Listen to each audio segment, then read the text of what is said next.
പിതാവിന്റെയും പുത്രന്റെയും പരിശുദ്ധാത്മാവിന്റെയും നാമത്തിൽ ആമേൻ. ഞാൻ എൻ്റെ ഒരു പുതിയ ടോക്കിലോട്ട് കടക്കുകയാണ്.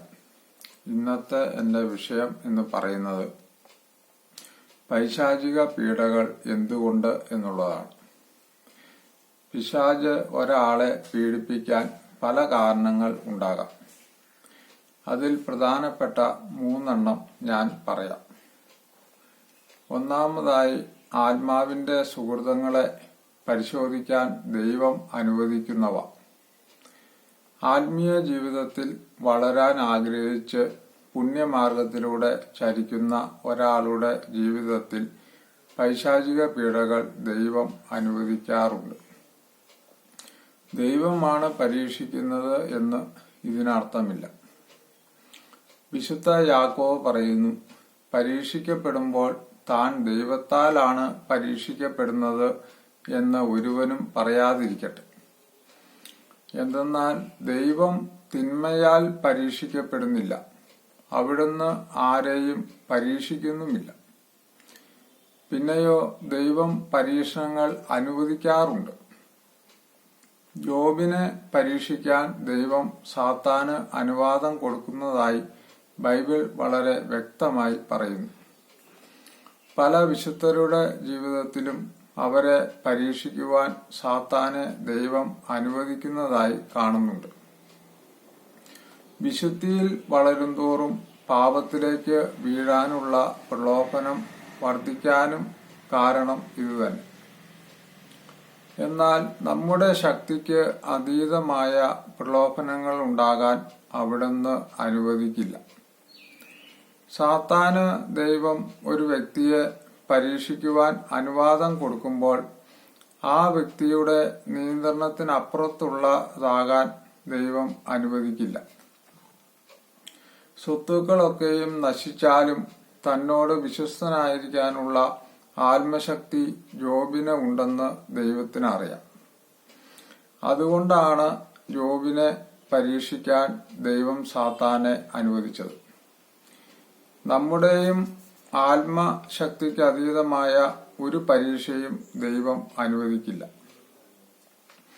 വചനം ഇപ്രകാരം പറയുന്നു, പ്രലോഭനങ്ങൾ ഉണ്ടാകുമ്പോൾ അവയെ അതിജീവിക്കാൻ വേണ്ട ശക്തി അവിടുന്ന് നിങ്ങൾക്ക് നൽകും. രണ്ടാമതായി, സ്വയം വിശുദ്ധീകരിക്കുകയും ദൈവത്തെ മഹത്വപ്പെടുത്തുകയും മറ്റ് ആത്മാക്കളെ രക്ഷയിലേക്ക് നയിക്കുകയും ചെയ്യുന്ന ഒരാളോട് സാത്താന് തോന്നുന്ന അസൂയയും പീഡകൾക്ക് കാരണമാകാം. ഒരു സംഭവം ഞാൻ പറയാം. സുവിശേഷ പ്രഘോഷകനും വിശുദ്ധനുമായ ഒരു വൈദികനുണ്ടായിരുന്നു. അനേകായിരങ്ങളെ ദൈവത്തിലേക്ക് അടുപ്പിച്ച, വിശുദ്ധിയിലേക്ക് നയിച്ച ഒരു വൈദികൻ. അങ്ങേയറ്റം വിശുദ്ധ ജീവിതം നയിക്കുന്ന ആൾ. തന്റെ തന്നെ മധ്യസ്ഥ പ്രാർത്ഥനാ ഗ്രൂപ്പിൽ ഉള്ള ഒരു സ്ത്രീയുടെ പൈശാചിക ശബ്ദങ്ങൾക്കും വെളിപ്പെടുത്തലുകൾക്കും ചെവി കൊടുത്ത് അദ്ദേഹം കുറെ കാലം ജീവിച്ചു. അതോടെ മാനസികമായും ശാരീരികമായും അച്ഛന്റെ ആരോഗ്യം നശിച്ച് ചൈതന്യമെല്ലാം ചോർന്നുപോയി. ഇവിടെ പ്രവർത്തിച്ചത് ഈ വൈദികനോട് സാത്താന് തോന്നിയ അസൂയയാണ്. എന്നാൽ അച്ഛന് അത് മനസ്സിലാക്കാൻ സാധിച്ചില്ല. ഇതുപോലെ തന്നെ വിശുദ്ധ ജീവിതം നയിക്കുന്നവരോട് സാത്താന് അസൂയ തോന്നാം. അപ്പോൾ നമ്മൾ വിശുദ്ധ പൗലോസിന്റെ ഈ വാക്കുകൾ ഓർക്കണം. നിങ്ങൾ നല്ല കാര്യങ്ങളിൽ അറിവുള്ളവരും തിന്മയുടെ മാലിന്യമേശാത്തവരും ആയിരിക്കണം. ഞാൻ സമാധാനത്തിന്റെ ദൈവം ഉടൻ തന്നെ പിശാചിനെ നിങ്ങളുടെ കാൽക്കീഴിലാക്കി തകർത്തു കളയും. മൂന്നാമതായി, പിശാചിന് ആക്രമിക്കാൻ അവസരം കൊടുത്താൽ. ഈശോയുടെ ശിഷ്യരിലൊരുവനായിരുന്ന യൂദാസ്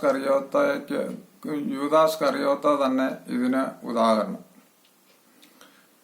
അവൻ യേശുവിനെ പണത്തിനു വേണ്ടി ഒറ്റിക്കൊടുത്തു. പശ്ചാത്താപിച്ചെങ്കിൽ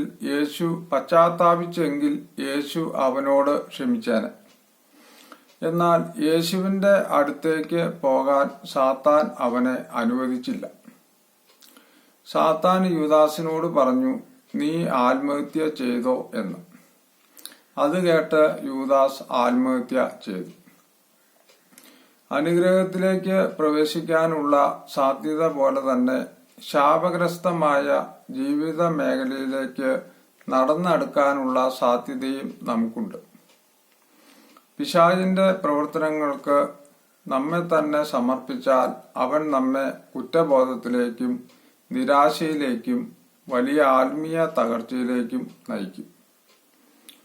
പിശാചി സേവ, മന്ത്രവാദം, കൂടോത്രം, വിഗ്രഹ ആരാധന, ക്ഷുദ്രപ്രവൃത്തി തുടങ്ങിയവ നമ്മൾ ചെയ്താൽ പിശാചിന് നമ്മളിലേക്ക് വരാനുള്ള ഒരു വാതിൽ നമ്മൾ തന്നെ തുറന്നു കൊടുക്കുകയാണ് ചെയ്യുന്നത്. അതുകൊണ്ട് ഒരു കാരണവശാലും ഈ വക കാര്യങ്ങൾക്ക് നമ്മൾ പോകരുത്. പോയിട്ടുണ്ടെങ്കിൽ ദൈവത്തോട് മാപ്പ് ചോദിക്കുക. ദൈവം വലിയ കാരുണ്യവാനായതുകൊണ്ട് നമ്മോട് ക്ഷമിക്കും. ഇത്രയും നേരം ഞാൻ പറഞ്ഞതിന്റെ രത്നചുരുക്കം ഇതാണ്. പിശാചിനെ ആരാധിക്കാനോ പിശാചിന്റെ സഹായം തേടാനോ ഒരു കാരണവശാലും നമ്മൾ പോകരുത്. ചിലർക്കൊരു സംശയമുണ്ട്, പിശാചിന് സമ്പത്ത് തരാൻ പറ്റുമോ എന്ന്. പിശാചിന് സമ്പത്ത് തരാൻ പറ്റും എന്ന് തന്നെയാണ് അതിനുള്ള ഉത്തരം. കാരണം എന്താണെന്ന് വെച്ചാല് നമ്മുടെ ഉള്ളിലുള്ള ആത്മാവിന് കോടിക്കണക്കിന് രൂപയേക്കാൾ വിലയുണ്ട് എന്ന സത്യം പിശാചിന് അറിയാം. അതുകൊണ്ട് പിശാച് 1-2 കോടി തന്നാൽ പോലും നമ്മുടെ ആത്മാവിനെ മരണശേഷം എങ്ങനെ നരകത്തിലെത്തിക്കാം, നരകത്തിൽ കടന്ന് എങ്ങനെ പീഡിപ്പിക്കപ്പെടണം എന്ന് ആഗ്രഹിച്ചുകൊണ്ട് പിശാച് നമുക്ക് വേണമെങ്കിൽ കോടികൾ തരാം. അത് നമ്മൾ നശിക്കാനാണ്. പിശാച് തരുന്ന സമ്പത്തിന്റെ ഒരു കുഴപ്പം എന്താണെന്ന് വെച്ചാൽ പിശാച് അതില് ദുഃഖം കലർത്തും. ദുഃഖം കലർത്താതെ പിശാച് ഒരു സമ്പത്തും തരികയില്ല. പക്ഷെ ദൈവം തരുന്ന സമ്പത്തിന്റെ പ്രത്യേകത എന്താണെന്ന് വെച്ചാൽ ദൈവം ഒരിക്കലും ആ സമ്പത്തിൽ ദുഃഖം കലർത്തുന്നില്ല. അതുകൊണ്ട് പിശാച് തന്നെ സമ്പത്ത് മേടിച്ച് നമ്മുടെ ആത്മാവിനെ നമ്മൾ നരകത്തിലോട്ട് അയച്ചു കഴിഞ്ഞാൽ നമ്മുടെ നിത്യത മുഴുവൻ നരകത്തിൽ കടന്ന് പിശാചിന്റെ കൂടെ കടന്ന് നമ്മളുള്ള സഹനം മുഴുവൻ സഹിക്കേണ്ടി വരും. അതിനുവേണ്ടി പിശാച് നമുക്ക് ഈ ലോകത്തില് നമുക്ക് കുറെ സമ്പത്തൊക്കെ തരാനുള്ള സാധ്യതയുമുണ്ട്. അതുകൊണ്ട് ഒരു പിശാചിന്റെ പീഡ നമ്മൾ വിശുദ്ധിയിൽ ജീവിച്ചു കഴിഞ്ഞാൽ വരുമോ എന്ന് ചോദിച്ചു കഴിഞ്ഞാൽ പല വിശുദ്ധന്മാരുടെയും ജീവിതം നമ്മുടെ അടുത്ത് പഠിക്കുമ്പോൾ പിശാച് അവരെ പീഡിപ്പിച്ചിരുന്നതായി കാണാം.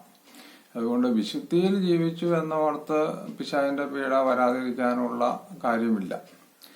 പക്ഷെ എന്തൊക്കെയാണേലും പിശാചിന്റെ പീഡ വരുമ്പോൾ നമ്മൾ പേടിക്കേണ്ട കാര്യമില്ല. കാരണം നമ്മളൊരു ഉറച്ച ദൈവവിശ്വാസിയാണെങ്കിൽ അതിനെ മറികടക്കാനുള്ള ശക്തി ദൈവം നമുക്ക് തരും. അതുപോലെ തന്നെ പിശാചിനെ ആരാധിക്കാൻ ഒരു കാരണവശാലും പോകാൻ പാടില്ല. പിശാചിനെ ആരാധിച്ചു കഴിഞ്ഞാൽ പിശാച് നമ്മളിലോട്ട് വരികയും തലമുറ നമ്മുടെ കുടുംബത്തിൽ അതൊരു ശാപമായി മാറുകയും ചെയ്യും. അതുകൊണ്ട് ഒരു കാരണവശാലും പിശാചിനെ നമ്മൾ ആരാധിക്കാൻ പോവാൻ പാടില്ല. പിന്നെ നമ്മൾ ആത്മീയമായി ഉയർന്നോ എന്നറിയാനുള്ള ഒരു എളുപ്പ വഴി ഞാൻ നിങ്ങൾക്ക് പറഞ്ഞു തരാം. അത് പിശാച് നമ്മുടെ അടുത്ത് വരുന്നുണ്ടോ എന്ന് നോക്കിയാൽ മാത്രം മതി. ഞാൻ ഈ ഓണം മെമ്പർ എല്ലാ കൊല്ലവും ഓരോന്ന് എടുക്കുന്ന ആളാണ്. എന്റെ അടുത്ത് പിശാച് വന്ന് പലതവണ പറഞ്ഞു, നീ ദൈവത്തിനെ തള്ളുകയാണെങ്കിൽ ഈ തവണത്തെ ഓണം മെമ്പറിന്റെ 1ാം സമ്മാനം ഞാൻ നിനക്ക് തരാം എന്ന്. അതുകൊണ്ട് പിശാച് പലയിടത്ത് പറഞ്ഞെങ്കിലും ഞാനത് പിശാചിന്റെ കയ്യിൽ നിന്ന് സ്വീകരിച്ചില്ല. അതിന്റെ കാരണം എന്താണെന്ന് വെച്ചാൽ പിശാച് നമുക്ക് കോടികൾ തന്നു കഴിഞ്ഞാലും നമ്മളത് അനുഭവിക്കണമെന്ന് യാതൊരു നിർബന്ധവുമില്ല. അതേസമയം ദൈവം നമുക്ക് 1,00,000 രൂപ തന്നണമെങ്കിൽ പോലും അത് നമുക്ക് ജീവിതത്തിൽ നമുക്കത് അനുഭവിക്കാനുള്ള യോഗം ഉണ്ടാവും. ദൈവം തരുന്ന സമ്പത്തിൽ ദൈവം ദുഃഖം കലർത്തുന്നില്ല എന്ന് ബൈബിൾ വളരെ വ്യക്തമായി പറയുന്നു. അതുകൊണ്ട് പിശാച് തന്നെ കോടിയേക്കാളും നല്ലത് നമുക്ക് ദൈവം തരുന്ന ഒരു 10,000 രൂപയാണ് എന്ന് ഉറപ്പാണ്. അതുകൊണ്ട് പിശാചിന്റെ പീഡകൾ നമ്മുടെ ജീവിതത്തിലോ ഏതെങ്കിലും തരത്തിൽ ഉണ്ടെങ്കിൽ അത് മാറാൻ നമ്മൾ പ്രാർത്ഥിക്കണം എന്നൊരു വഴി ഉണ്ട്, നമുക്ക് മുന്നിലുണ്ട്. നമ്മൾ എത്ര പ്രാർത്ഥിച്ചിട്ടും പിശാചിന്റെ പീഡകൾ മാറുന്നില്ലെങ്കിൽ അതിൽ നിന്ന് ഒരു കാര്യം നമുക്ക് വ്യക്തമായി മനസ്സിലാക്കാം, അത് ദൈവം അനുവദിച്ചവയാണ്. ദൈവം അനുവദിച്ച പീഡയാണ് നമ്മൾ സഹിക്കുന്നതെങ്കിൽ നമ്മളെ കൂടുതൽ വിശദീകരിക്കാനും നമ്മളെ ഈ ഭൂമിയിലെ നമ്മുടെ പാവങ്ങൾക്ക് അതൊരു പാവങ്ങൾ മോചിക്കാനായിട്ട് ആ പീഡകളും സഹനങ്ങളും ദൈവം എടുത്തിട്ട് മരണശേഷം ദൈവം നമ്മളെ സ്വർഗത്തിലോട്ട് നേരെ കൊണ്ടുപോകും. അതുകൊണ്ട് പിശാചിന്റെ പീഡ വന്നു എന്ന് കരുതി നമ്മൾ പിശാചിനെ ആരാധിക്കുന്നവരാണ് എന്ന് അർത്ഥമില്ല. ദൈവത്തിന്റെ കൂടെ നമ്മൾ ഉറച്ചു നിന്നാലും ദൈവം ചിലപ്പോൾ പിശാചിന്റെ പീഡകൾ നമ്മുടെ ജീവിതത്തിൽ അനുവദിക്കാം. അതുകൊണ്ട് പിശാചിന്റെ പീഡയെ നമ്മൾ ഒരു കാരണവശാലും പേടിക്കേണ്ട കാര്യമില്ല.